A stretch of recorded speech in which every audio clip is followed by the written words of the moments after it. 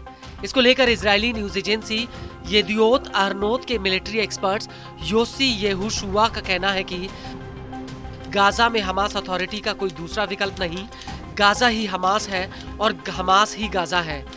ऐसे में इस समस्या के हल के अभाव में डोनाल्ड ट्रंप की गाजा को लेकर स्वैच्छिक निकासी की योजना पर जरूर विचार किया जाना चाहिए। यूसी का कहना है कि गाजा के बाद वेस्ट बैंक में जिस तरह से हालात बन गए हैं, वो आने वाले वक्त में इजराइल के लिए सबसे बड़ा खतरा है। यूसी के मुताबिक तुलकारम कफारूना से सिर्फ 1 मीटर की दूरी पर है।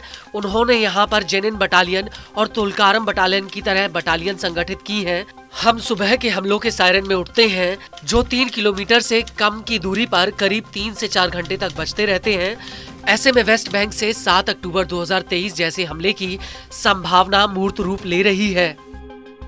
इस सब के बीच आपको ये भी बता दें कि इजरायली नेता इतमार बेन गवीर ने भी 30 जनवरी 2024 को जिस तरह से गाजा में बंधकों की रिहाई हुई, उसको लेकर कहा कि गाजा से आने वाली तस्वीरें इस बात की पुष्टि करती हैं कि अभी तक जो हुआ वो संपूर्ण विजय नहीं, बल्कि वो एक पूर्ण विफलता है। बेन गवीर का कहना है कि बंधकों की अदला बदली वाली ये डील अप्रत्याशित है और इजरायली सरकार ने समर्पण का रास्ता चुना है।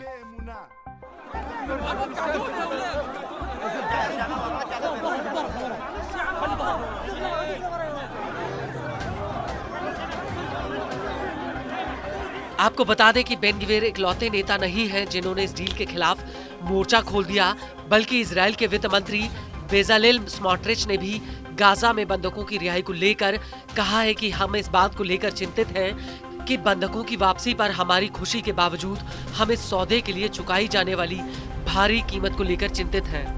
आपको बता दें कि तीसरे चरण की रिहाई में हमास ने इजराइल की 3 महिला बंधकों और थाईलैंड के 5 नागरिकों को रिहा किया है।